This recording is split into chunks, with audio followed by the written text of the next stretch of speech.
Muy buenos días. Quería agradecer la invitación y tratar de presentar una actividad que para nosotros, desde el punto de vista de enfermedad infecciosa, es sumamente importante.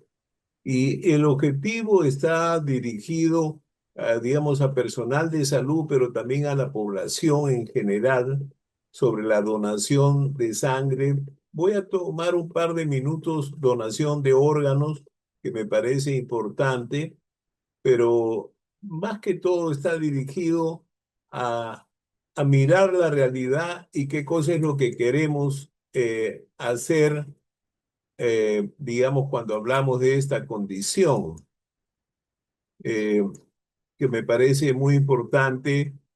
No sé si están mirando el slide, Mirko, ¿está ahí? Sí, Sí, se ve correcto, bien, doctor. doctor. Ah, Sí, se ve bien, doctor. ya, Póngalo perfecto. en modo completo. Se ve el slide. Ya, voy a tratar de ponerlo en modo completo.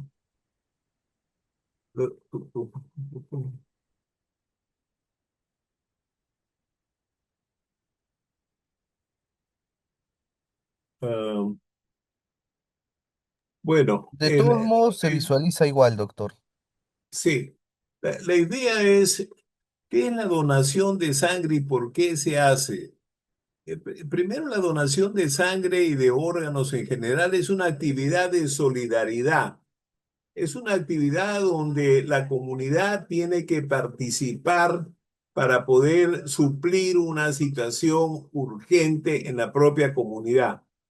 Cuando hay catástrofe como ocurre, digamos, en un terremoto o en un conflicto militar, etcétera, el suplemento de sangre es extremadamente valioso, es el que salva vidas.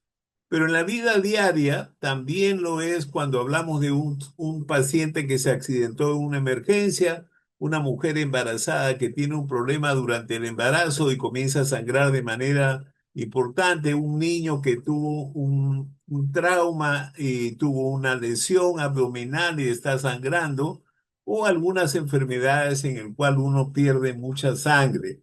O sea, es importante mirar esto como una actividad solidaria, una actividad voluntaria que nosotros debemos promover en la comunidad. Ustedes han visto en el Perú que cuando nosotros tenemos catástrofes como terremotos o como inundaciones, muchos peruanos que no se conocen, que no tienen nada en común, se ponen a trabajar juntos para ayudar a otras personas. Nosotros tenemos culturalmente un sentimiento de solidaridad comunitaria que se ve reflejado en muchas cosas. Sin embargo, en el área de sangre, les puedo decir que nosotros tenemos algunos prejuicios, algunos tabús que lo voy a comentar más adelante. Entonces, la donación de sangre voluntaria es mucho más saludable y mucho más segura. Les voy a explicar ahora por qué estoy diciendo eso. Por ejemplo, en España, donde hay una gran cultura de la donación voluntaria es casi del 92%. En España ustedes van a un estadio y al costado del estadio hay un bus que está enseñando que hay que donar sangre. Se van a un espectáculo y afuera hay un bus de la Cruz Roja, de la institución que capta eso y hay mucha donación voluntaria. Y lo que es importante, que en el Perú no llegamos ni al 10%. O sea, somos un país donde tenemos el perfil más bajo de una donación voluntaria. ¿Qué cosa significa eso? Que tenemos que comenzar a hacer de nuevo muchas pruebas a las personas. Muchas veces esas pruebas pueden salir positivas, pero ya se pierde todo lo que se gastó, etcétera, eh, y todo lo que se sigue gastando, agujas, bolsas de sangre, etcétera. Todo eso tiene un costo elevado cuando comenzamos a explorar por primera vez. Cuando el donante es voluntario es mucho más simple y la tasa de infecciones es muchísimo menor cuando ustedes estudian un donante voluntario. Es un donante que lo hace por razones culturales, por solidaridad, se cuida mucho de enfermedades, si alguna vez tiene una enfermedad va y la reporta, etcétera. Pero lo que es importante es que nosotros tenemos esa condición y la mayoría de sangre se hace por reposición. O sea, hay un accidente o hay un paciente hospitalizado en emergencia y la familia, después de 2 días o 3 días que estuvo en emergencia y le transfundieron 3 unidades de sangre, la familia tiene que reponer porque el banco de sangre tiene que reponer esas bolsas. Esa es esa es una donación por reemplazo. Entonces, en la mayoría de centros del país se ha buscado siempre esta situación que yo creo que no es buena, que no es práctica y que tiene un elevado costo. Entonces, desde ese punto de vista, hablando de salud pública, la donación de sangre debería ser promovida como una práctica habitual en las personas. Donar una vez al año o donar cada 2 años o donar 2 veces al año no corresponde a ningún riesgo y esto es importante mirarlo. Ahora, ¿qué cosa es lo que queremos de un banco de sangre? Lo que queremos es que el banco de sangre sea saludable, es decir, que la sangre que sale hacia un paciente tiene que ser bien estudiada. Quiere decir que la persona que va a donar sangre se le va a hacer las pruebas y si sus pruebas son negativas, entonces la persona va hacia la sangre va hacia ser utilizada en otra persona. Y aquí hay un tema que es, como digo de nuevo, muy importante. Muchas veces, por razones de que las personas no pueden ir mucho tiempo a donar sangre, ¿qué hacen un banco de sangre? Le saca las muestras de sangre y le sacan la sangre al paciente, los 250 o 300 centímetros de sangre en su bolsa de sangre, se hace el gasto y después se lee las pruebas, porque el paciente no regresa, es un paciente que viene a donar sangre y entonces después que pasa eso, descubren que el 7 u 8% tienen algún grado de infección que hace de que esa sangre no sirve. Se gastó tiempo, se gastó materiales, se gastó agujas, bolsas, caras, se gastó el tiempo del profesional de salud y la persona tiene una prueba positiva. En otros sitios donde la sangre viene para ser reemplazada por un paciente que va a ser operado, eso es mucho más fácil porque se toman las pruebas y el paciente regresa, el donante regresa a ver sus pruebas y recién va a donar en ese momento. Hacerlo de la otra manera que se hace en el Perú no es práctico, es costosa. Hay gente que me dice, sí, pero es que las personas no regresan. Claro, porque no promovemos la donación voluntaria. Si yo voy a donar sangre, voy a las 7, 8 de la mañana, que me saquen sangre y que mañana me digan si mi sangre está bien o no. No se puede hacer una prueba rápida para que yo espere una hora y dentro de una hora me dicen, sí, tu sangre está bien, vamos a sacarte sangre. Entonces, ahí hay un tema administrativo que es sumamente importante, que se ha buscado la manera fácil de tener sangre en los bancos, aunque tengamos que perder estos grupos de personas que le sacáramos sangre y que después descubrimos de que sus pruebas son negativas y que su sangre no puede ser usada. Entonces, ahí hay un procedimiento que tiene que cambiar, es decir, tenemos que, claro, los expertos en banco de sangre dicen, doctor, si hacemos eso, realmente nuestros bancos de sangre quedarían vacíos. Claro, porque no hemos educado a las personas a que haya una donación de sangre desde el colegio, los chicos deben aprender los actos solidarios que existen en el ser humano, etcétera. Y en segundo lugar, es importante que veamos por qué debe ser un banco seguro. ¿Por qué? Porque en el Perú estudiamos 6 infecciones en los donantes. O sea, un donante cuando se le hace pruebas para 6 enfermedades.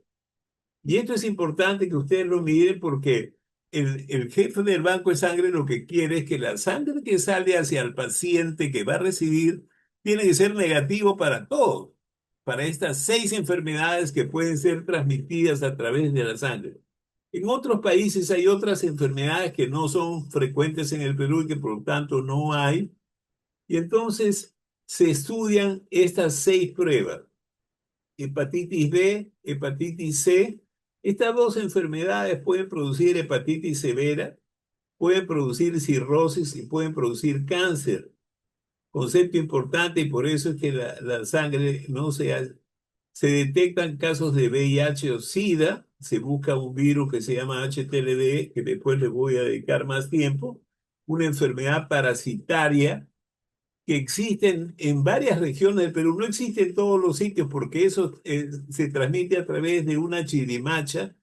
¿Y dónde está esa chirimacha? Está en todas las zonas de ceja de selva del Perú, y toda la zona selvática del Perú son sitios donde puede haber chagas.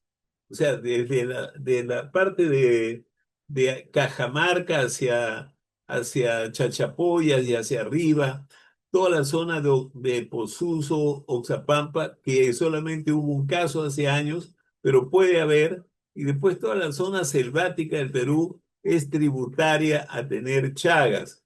También existe una zona importante, muy conocida, que es del sur de Arequipa hacia Tacna, Moquegua y Tacna, donde también existe este vector, esta chirimacha que transmite esta condición.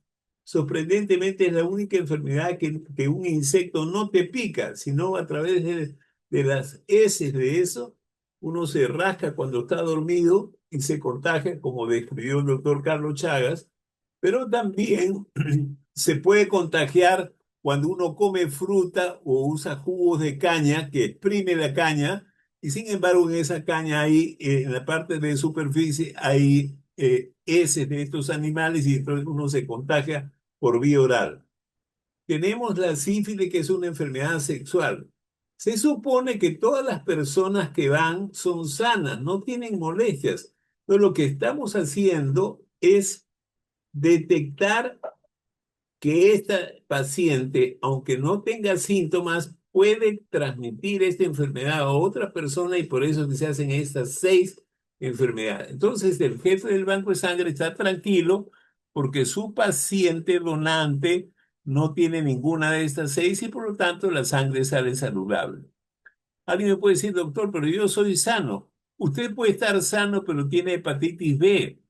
Y usted es portador de hepatitis B porque lo adquirió de niño, porque viene de una zona endémica como Ayacucho, Abancay, etcétera, o que viene de la Amazonía, o porque ha tenido relaciones sexuales, o porque ha tenido una acupuntura en condiciones inadecuadas, porque ha tenido un tatuaje en condiciones inadecuadas, o porque lo adquirió por vía sexual.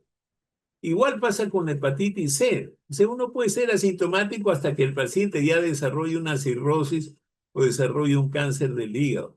Entonces, estas son 2 enfermedades que son sumamente importantes buscarlas. Hay otros pacientes que incluso en las notas de donación se le habla sobre su vida sexual y siempre ha quedado en observación los grupos de alto riesgo, o sea, los hombres que tienen sexo con otros hombres.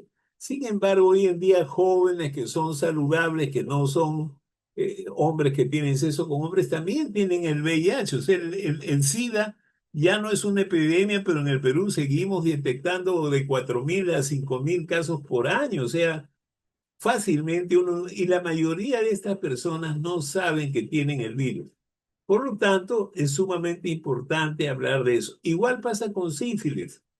Sífilis habitualmente produce una pequeña lesión genital en los hombres y en las mujeres también, pero son lesiones no dolorosas que se curan, entre comillas, solo, pero la enfermedad está por dentro. Y entonces esa persona puede transmitir sífilis y no saber que tiene sífilis. Para que ustedes tengan una idea, en los bancos de sangre, de acuerdo a cada sitio en el Perú, del 2 al 3% de peruanos tienen alguna de estas infecciones. Y por eso esta sangre no puede ser usada. Y aquí de nuevo, este es un punto que para mí me parece importante. Ahora, ¿por qué además sirve? Sirve porque imagínense un muchacho de 25 años tiene hepatitis B, no se da cuenta y transmite por vía sexual a su pareja o hepatitis C. Hepatitis B se transmite más fácilmente, igual el SIDA. Entonces, el control de estas enfermedades tiene muchos planes y uno de ellos es detectar personas sin síntomas que pueden digamos, prevenirse. Hoy en día, por ejemplo, hepatitis C es la única enfermedad viral que se cura. Tenemos tratamientos, tenemos tratamientos para pacientes con hepatitis B y la respuesta es sí. ¿Tenemos tratamiento para el VIH-Sida? La respuesta es sí. O sea, hoy en día no hay una cura, pero sí se le da tratamiento todos los días de su vida y los pacientes hacen una vida absolutamente normal. Chagas es una enfermedad que antes de los 50 años se les da tratamiento y se evita la lesión grave que hay sobre el corazón, que este parásito afecta el corazón, produce un daño severo y los pacientes mueren por arritmias, etcétera, o por insuficiencia cardíaca. De tal manera que Chagas se puede detectar en los bancos de sangre. Y entonces es importante, y la sífilis igual, sífilis hoy en día se cura con 3 inyecciones, una inyección por semana, por 3 semanas, y ya uno resuelve el problema de estos pacientes. En el caso de HTLV, este es un virus que genéticamente fue el primer retrovirus. Es el primer virus que nosotros llamamos retrovirus porque siendo un RNA se incorpora a la célula madre y se mete ahí como pasa con el VIH. ¿Y qué pasa? Que todas las células madres y ahora ya están infectadas con este virus. Y ahora este virus, ese es un salto para atrás, que no existe en la literatura. Esta es la única familia que hace eso. Lo que es importante es que cuando nosotros vemos un paciente con HTLV, inmediatamente vamos a pedirle que se haga estudios familiares. ¿Por qué? Porque en su familia puede haber hasta 30% de mamá, papá, hermanos, hermanas, esposas o hijos que tienen este virus. Y uno puede tomar medidas de prevención y de educación. No hay un tratamiento actual, pero sí hay varias medidas para que no transmita a otras personas. Por lo tanto, encontrar HTLV es una suerte muy importante. Yo le digo porque yo participé con Pronaevas en el año 97, discutiendo cuando recién se formaba Pronaevas, que había que hacer el HTLV1 en el Perú porque teníamos suficiente información. Muy bien. Hace 2 años, justo la gente de Pronaevas me dijo, oye, doctor, hemos prevenido más de 60.000 peruanos que se hubieran infectado si no hubiéramos hecho esto, cosa que me llenó de orgullo de haber sido parte de este equipo, que pudimos establecer que en el Perú era necesario hacer esta prueba, porque si yo recibo sangre de una persona con HTLV1, me puede transmitir. Ahora, la segunda cosa de información, que este virus se llama, el virus se llama virus humano de leucemia.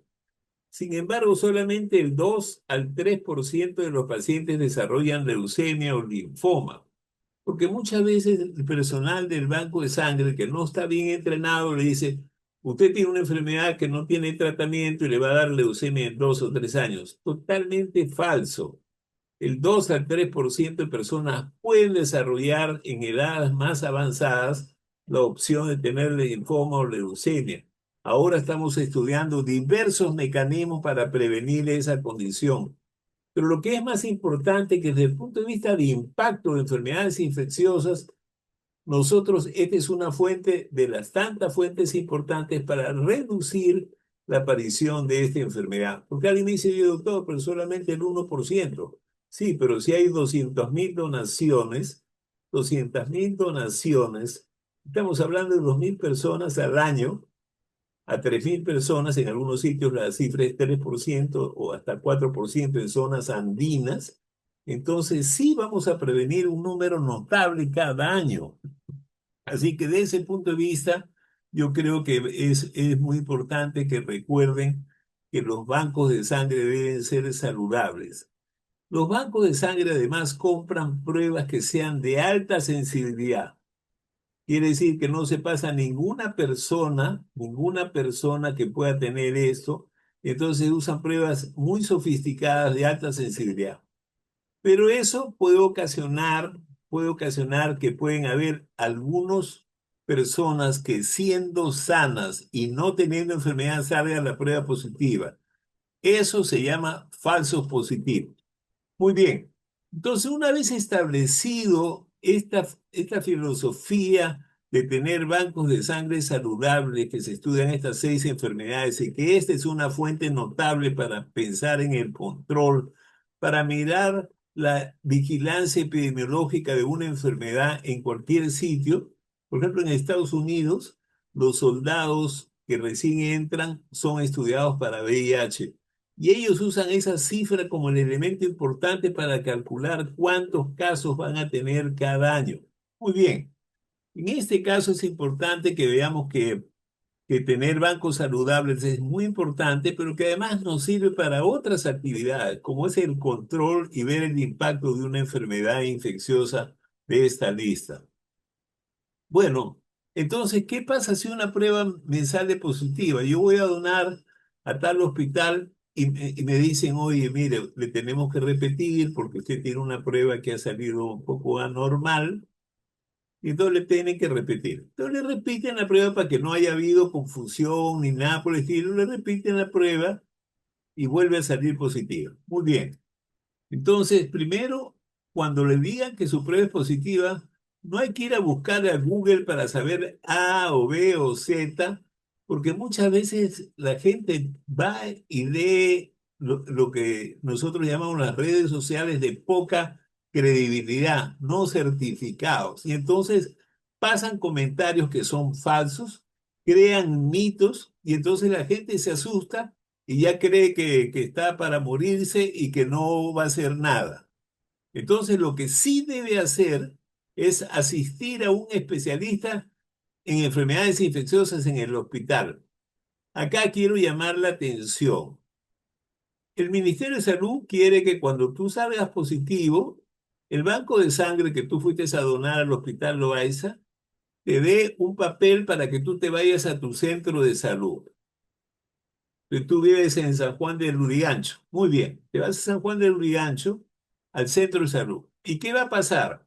El doctor te va a decir, mira, esa enfermedad no se trata acá, te vamos a mandar a tal hospital, te toca el Hipólito Unanue o Cayetano Heredia.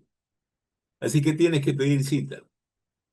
Lo cual me parece un absurdo, porque esa es la mejor manera de perder pacientes que han tenido una prueba positiva. Y es un absurdo de que una persona que va a donar sangre comience a ir a su centro de salud a pedir cita, a un hospital a pedir cita con el especialista y le van a dar de aquí a 2 meses. ¿Qué va a hacer esa persona? ¿Se va a aburrir? ¿Se siente sano? Y dice, bueno, lo dejaré así, pues. Entonces el paciente debe asistir en el mismo hospital donde donó. Si voy a donar al hospital Loaiza y se me sale positivo, voy a preguntar con mi test al servicio de infecciosas, mire, me ha salido hoy día esto del banco de sangre, ¿me pueden ver ustedes? Claro, ¿por qué? Porque lo primero que va a hacer el especialista le va a decir, tenemos que confirmar tu diagnóstico, tenemos que hacer otra prueba mucho más especial, mucho más costosa. Y eso se llama pruebas confirmatorias. Cuando a mí me sale un ELISA para VIH, tengo que hacerme una prueba que se llama Western Blot, etcétera, que ya cuesta pues 70, $80 al Estado y entonces tenemos que mirar a quién hacer. Si yo tengo Chagas, tengo que mandar la prueba al Instituto Nacional de Salud que haga unas 2 pruebas especiales para asegurar que tengo Chagas. Si tengo HTLV, igual pasa. O sea, cada enfermedad requiere la consulta inmediata de un especialista en enfermedades infecciosas que además le va a explicar qué cosa es lo que pasa, qué es lo que es un falso positivo, qué es lo que es positivo y que tengo que confirmar. Le hago la prueba y lo cito en 4 días y le digo, tiene usted que venir en 4 días, 5 días, el tiempo que se demoren en su hospital y entonces ahí le dará la asesoría adecuada, le dará el tratamiento adecuado si es que lo hubiera. Si el paciente tiene VIH, tiene que pasar a PROCEDS, al programa donde le van a hacer la carga viral y todo lo demás y le van a dar tratamiento. Si tiene sífilis, el doctor le va a poner sus inyecciones una vez por semana, por 3 semanas. Si tiene HTLV1, igual lo va a asesorar, le va a recomendar situaciones y le va a confirmar la prueba, etcétera. Entonces, si miramos bien, es sumamente importante que las personas se confíen que hoy en día en el Perú tenemos especialistas que le pueden responder a esa condición y donde además debemos confirmar la prueba. Lo que es más importante es que debemos confirmar porque algunos pacientes son negativos. Yo, por ejemplo, le digo así desde el punto de vista de anécdotas, hay veces veo una persona que me dice, doctor, he venido a donar sangre y tengo Chagas positivo. Le digo, ¿dónde nació usted? Acá. ¿Usted ha vivido en tales zonas? Nunca. ¿Su madre es de acá? Sí. ¿Nunca ha salido de Lima o ha estado en tal sitio? Tampoco. Ese estoy casi seguro que es un falso positivo. Le hago las pruebas y sale negativo. Porque eso ocurre, pero eso significa de que la persona no tiene esa enfermedad. Tiene una prueba que se llama falso positivo y tienen que aprender. Ahora, hay muchas creencias sobre eso, que una mujer no puede donar sangre, también es falso. Una señora puede donar sangre para sus hijos, para sus hermanos, para sus padres, que le hace daño y que le dice que la dejan muy débil, también es falso. Hoy en día que siempre tratamos de buscar la igualdad entre hombres y mujeres, lo único que uno debe buscar es si la mujer no tiene anemia por su sangrado mensual de sus ciclos menstruales.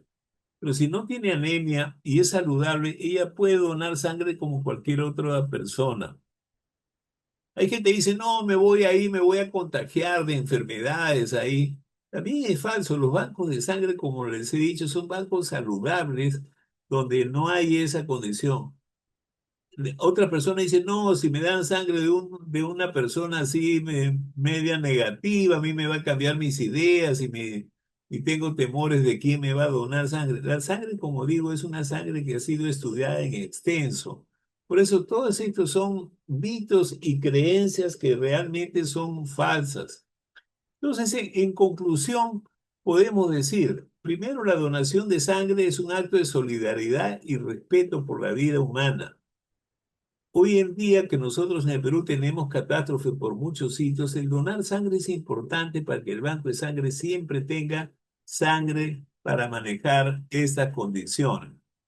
La donación de sangre debe ser voluntaria, es decir, el costo de estudiar voluntarios saludables contra el costo de reposición es mucho más elevada, mucho más pruebas de infección más alta, etcétera. La donación de sangre es segura, es un procedimiento seguro, claro. Nos hincan, nos duele un poco, pero permite descubrir infecciones no detectadas a tiempo. Es decir, ese 2 a 3% de personas que tienen alguna de estas enfermedades en cada lugar. Imagínense en todo el Perú, el 3 a 4% de las donaciones que van entre 200 a 300.000 personas, saquen la cuenta cuántas enfermedades descubrimos en los bancos de sangre y cuántas cosas podemos usar. Y finalmente, recordar que los bancos de sangre hacen sus procedimientos normales, son muy adecuados, son muy exigentes. O sea, los bancos de sangre, el personal de bancos de sangre son profesionales que se preocupan mucho de tener bancos saludables. Y finalmente, ¿las mujeres pueden donar sangre? Y la respuesta es sí. Es decir, es necesario acordarse de esta condición. Entonces, quiero volver a insistir y déjenme hablar un par de minutos de donación de órganos. Ustedes saben que hay muchas personas que están ciegas porque tienen lesiones en la córnea. Y muchas veces una persona muere en un accidente. Sin embargo, no tenemos cultura de que sus ojos, sus riñones, su corazón pueden servir para salvar otra vida. Por años el Hospital Almenar ha sido el eje de los trasplantes en el Perú y el Instituto Nacional de Oftalmología han sido los que han regularizado a través del doctor Carlos Siberio, que fundó esta condición. Y entonces es sumamente importante, digamos, mirar este asunto de la donación cuando uno tiene un familiar que fallece por un accidente, debería donar sangre. Incluso nosotros hemos puesto cada uno de nosotros que sí podemos donar en nuestro DNI. Sin embargo, hay una trampa detrás de esto, una trampa que es falsa, porque viene la gente que vende toda la parafernalia de los entierros y le dice, no, usted no debe firmar eso porque eso demora, le van a hacer tal cosa, le van a quitar los órganos. Los órganos ya no sirven cuando uno fallece, pero sí sirven mucho para otra persona, para salvar la vida. Todos ustedes conocen que el famoso cantante Rafael tiene un hígado que se lo pusieron hace 12 años en España y que el otro cantante, el Puma, tiene pulmones donados de alguna persona que falleció en un accidente. Y entonces, y conozco varias personas que han recuperado la vista porque le hicieron trasplante de córnea. Y así puedo decir, pues, del hígado, del corazón. Que hoy en día los cirujanos que tenemos en el Perú están capacitados y el grupo que maneja trasplantes están capacitados para atender eso. Pero la donación de órganos también debe ser fortalecida para recuperar la vida de otras personas. Hay jóvenes que tienen 20 años, tienen una enfermedad crónica al riñón, tienen derecho a vivir. Y una persona que acaba de fallecer por un accidente puede donar su riñón a este joven, a dos jóvenes que están muriéndose, dializándose todos los días hasta esperar. Entonces, esa es una cosa que puede ser motivo de discusión.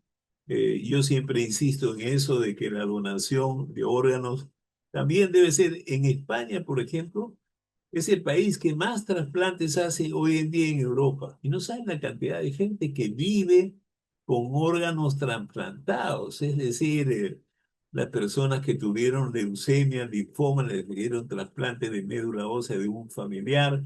Las personas que tuvieron falla, etcétera, falla de riñón, falla de hígado, etcétera. Todos ellos han podido recibir y creo que debemos fortalecer el enorme esfuerzo que hace la gente de la sociedad y de los grupos que hacen trasplantes. Especialmente quiero hacer un énfasis del Hospital Almenara y todo el grupo que existe ahí desde hace muchos años.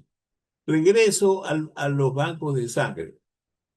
Quiero terminar concluyendo. Los bancos de sangre son bancos seguros y adecuados.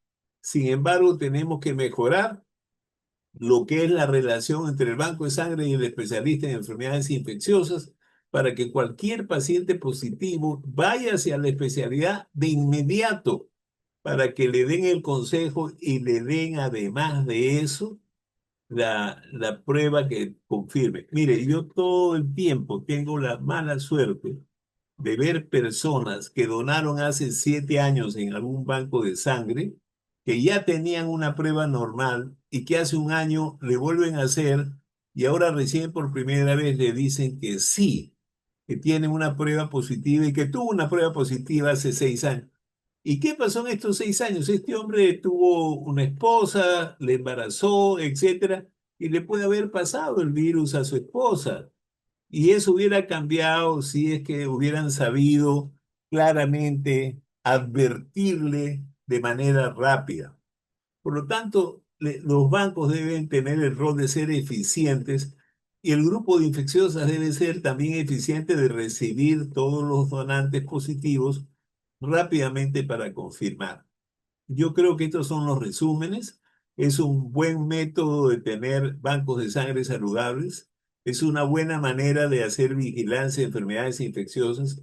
Es una buena manera de prevenir enfermedades infecciosas a partir de personas que son asintomáticas, de prevenir la evolución grave de estos pacientes que le podemos detectar hoy en día. Hepatitis C se cura, hepatitis B se controla, el SIDA se controla, etcétera.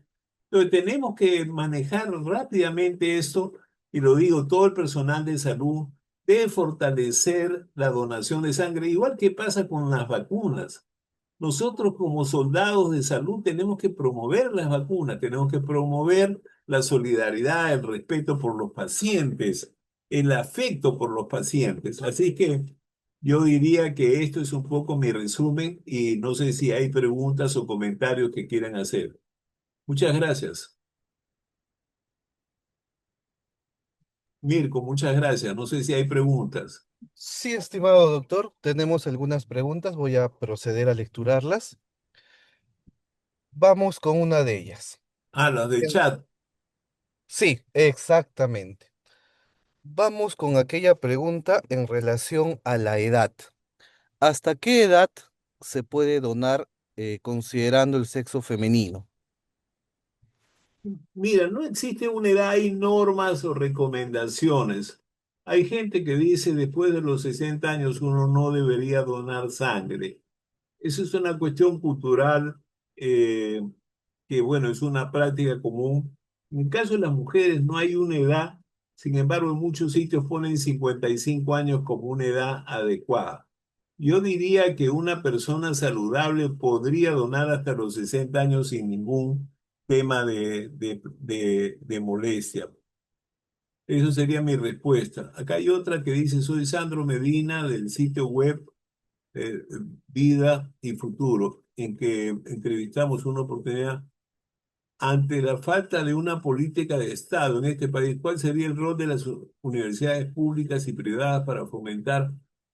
Miren, nosotros siempre hemos recomendado, por ejemplo, en Cayetano, cuando uno habla con los estudiantes, yo siempre, aparte de los temas que enseñamos y todo, yo fomento varias cosas, que todas las mujeres después de los 30 años se hagan Papa Nicolau una vez al año, que todas las mujeres a partir de los 30 años comiencen a hacerse exámenes de mama ellas mismas, que además la donación de sangre, así como hay un club de chicos que quieren limpiar el mar del plástico, etcétera, debe haber un club de muchachos que vayan a donar sangre y que defiendan la donación de sangre dentro de la formación.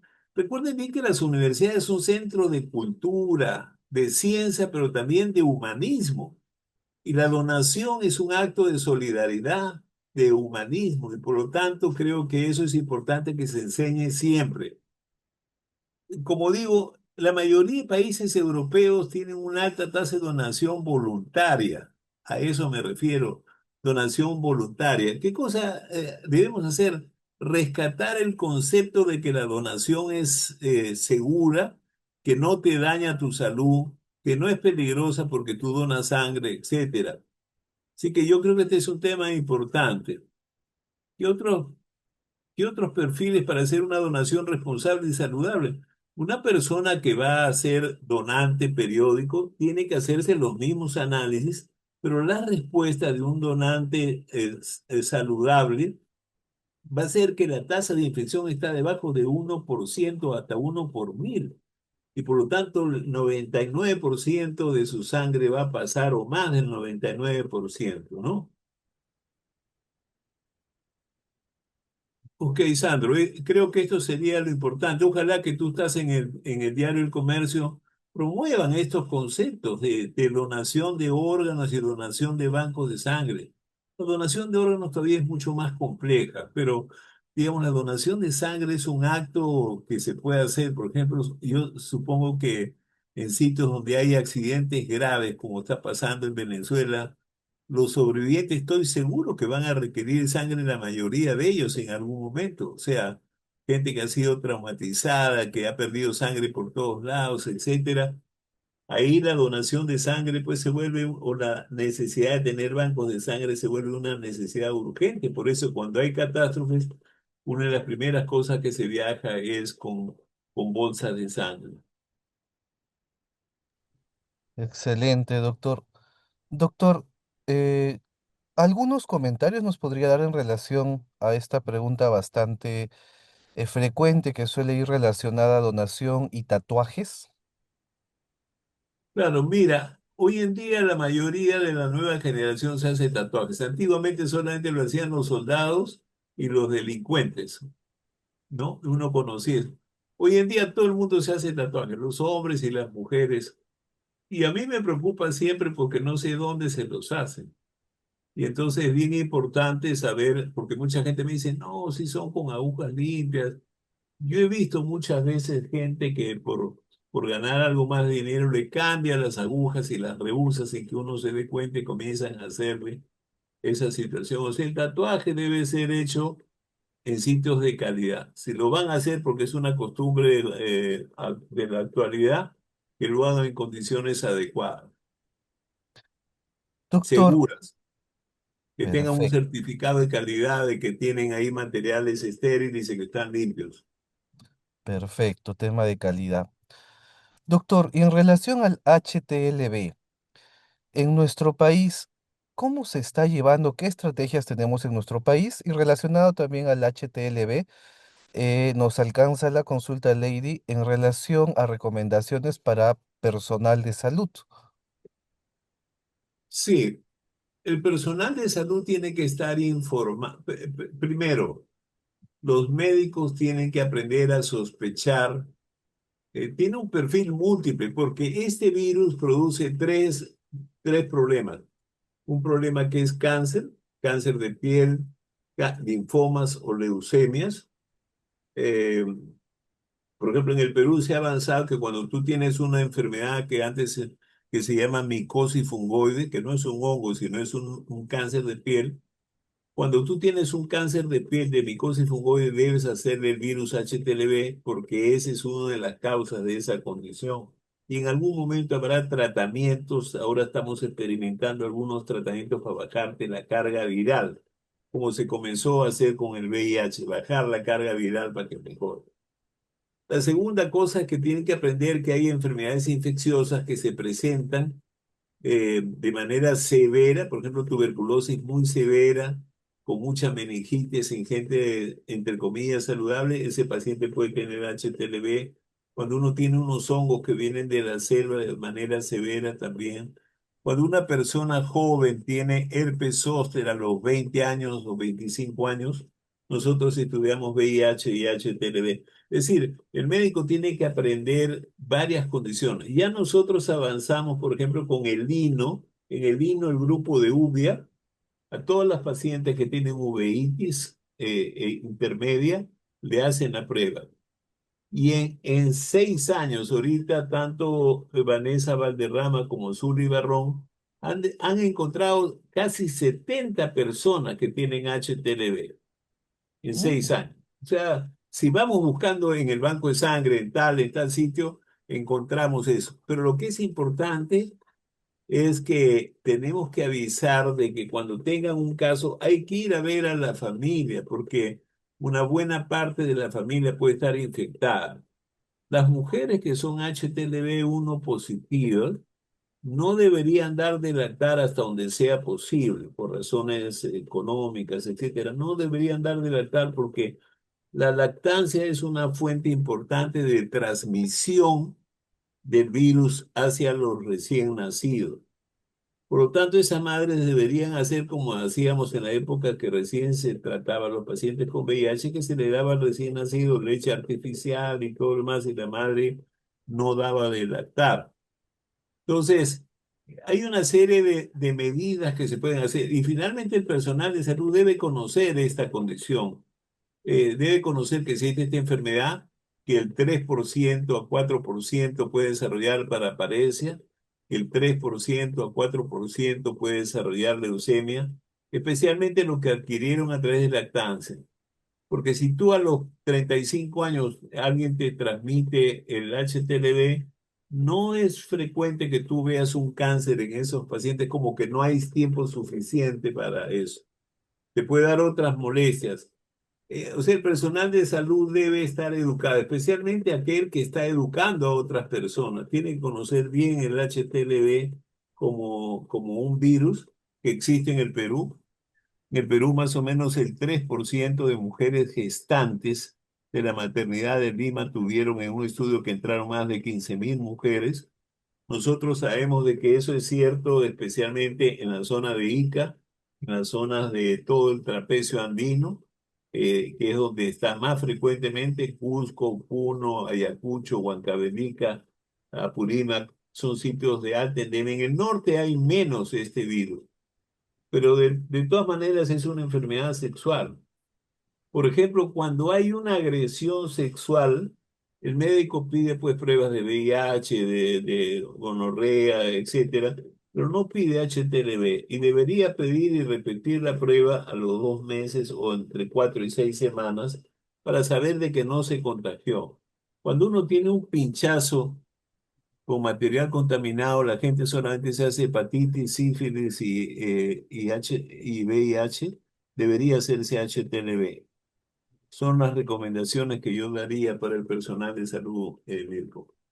Excelente, doctor. Nos está haciendo ver un panorama más. Parece que tendríamos que estar incluyendo como un riesgo adicional que no estamos mirando el HTLV en diversos protocolos. Post accidente, en este caso de salud, en las pruebas que nos ha estado mencionando, de verdad que nos está dando una luz que creo es muy importante. Todos los aquí presentes en sus diversos organismos, instituciones, tomemos atención, nota y veamos cómo poderla operativizar. Incluir este HTLV, entendemos que la epidemiología nacional, lo que se ha encontrado a lo largo de estos años, nos está llevando entonces a avisorar que debemos incluir e integrarlo a nuestros protocolos. Excelente, doctor. Doctor, voy a aprovechar un poco más porque en relación justamente a HTLV nos ha llegado otra consulta. Nos dicen por qué hay falsos positivos en HTLV y Chagas. Entendería que las posibles o alguna de las posibles causas de estos falsos positivos. Es un tema técnico nada más.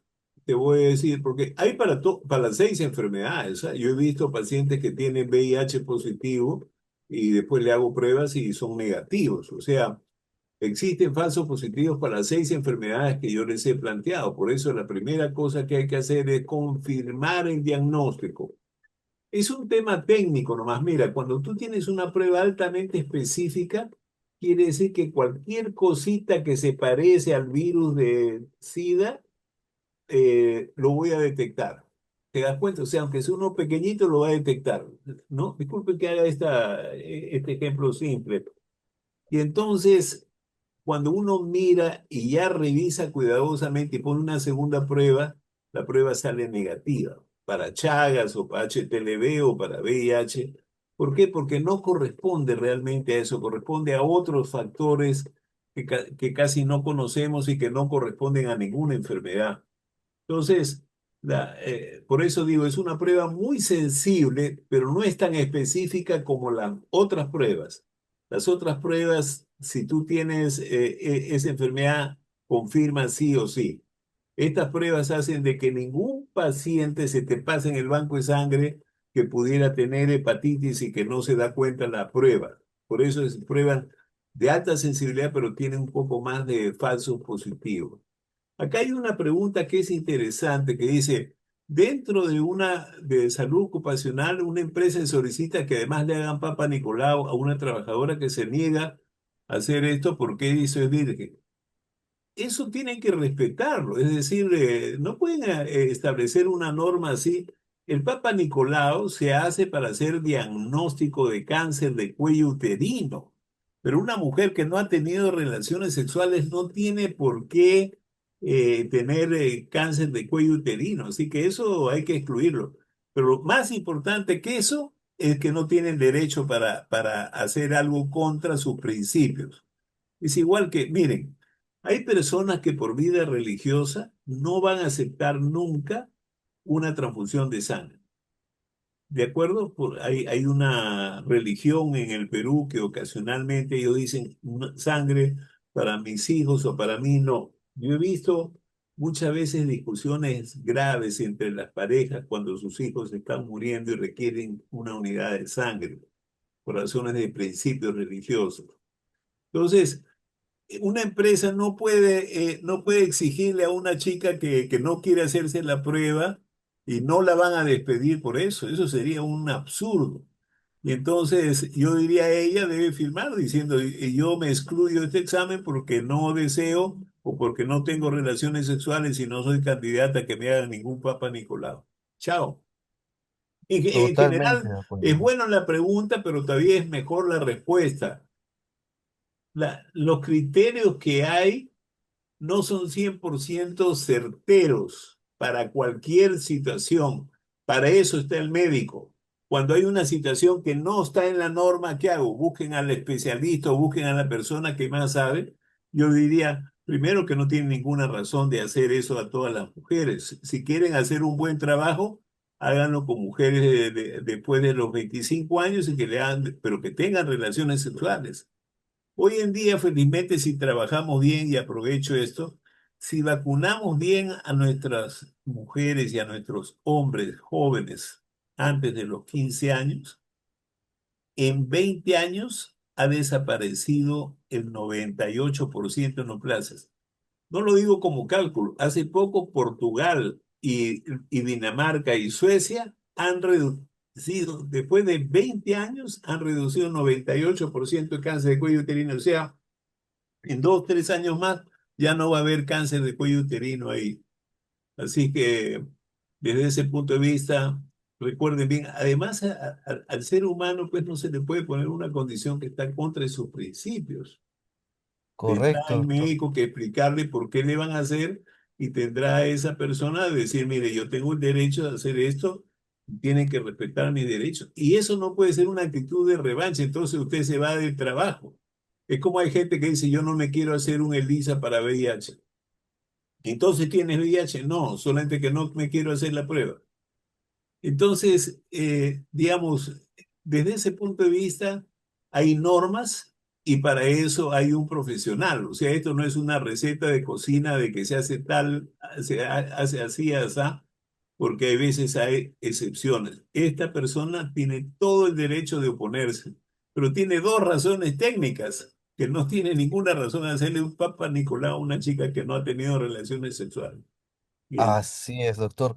Me permito aunarme a sus comentarios, totalmente acertados.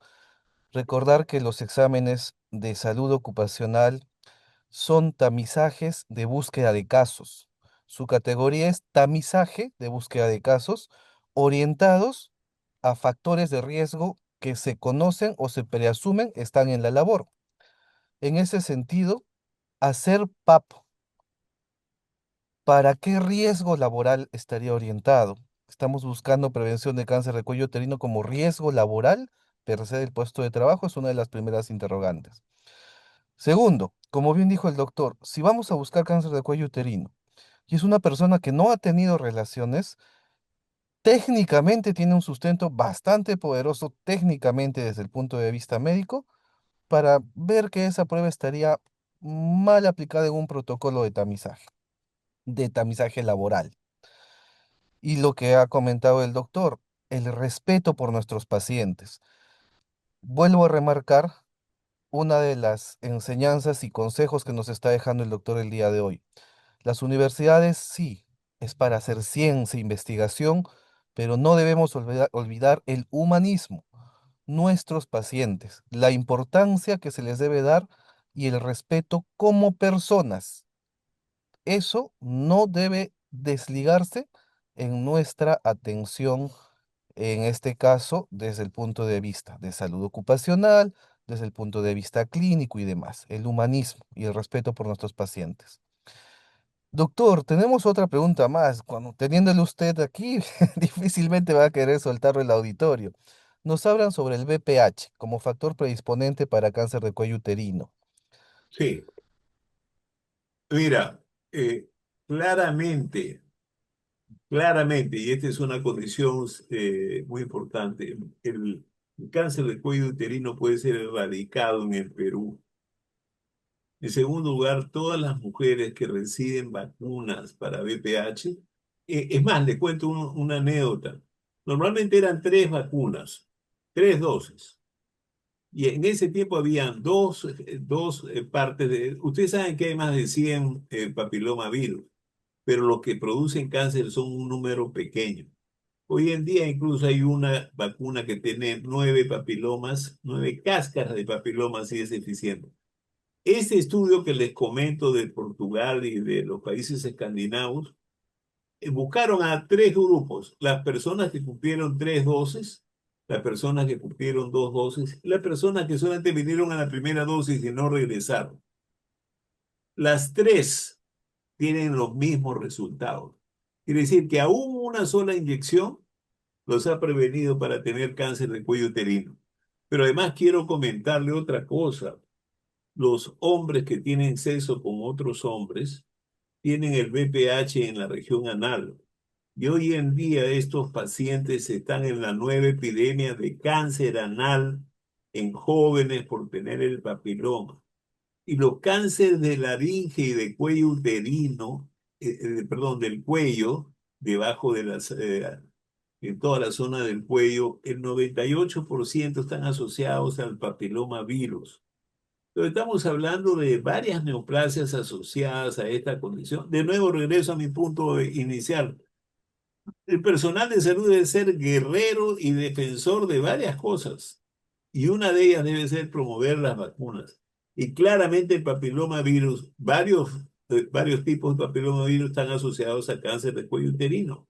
Y en el Perú, la primera causa de muerte en gente, en mujeres jóvenes debajo de 50, es cáncer de cuello uterino producido por el papiloma. Entonces, no hay duda de que hay que vacunar sí o sí, y a los chicos también hay que vacunarlos, porque ellos son la fuente y algunos de ellos tendrán prácticas sexuales entre hombres y se contagiarán y terminarán haciendo cáncer anal. Así que desde ese punto de vista yo diría que tengan mucho énfasis en esta condición.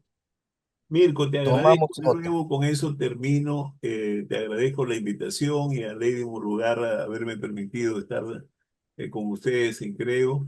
Así que para la otra oportunidad, con mucho gusto. Muchísimas gracias, doctor. Tomamos nota de todas sus recomendaciones, consejos y además notas técnicas. En Creo Más tenemos muy fuerte desde dirección el impulsar la vacunación justamente preventiva para VPH. Queremos ser un foco no solo en Lima Norte, sino también en Norte Chico, que puedan tener a disposición esta vacunación, que como bien ha explicado el doctor, es uno de los pilares para erradicarlos. Sí podemos, sí podemos.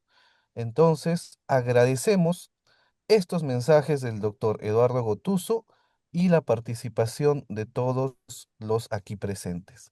Muy buenas tardes. Agradecidos, doctor Gotuso. Lorenzo. Gracias, doctor Gotuso. Gracias.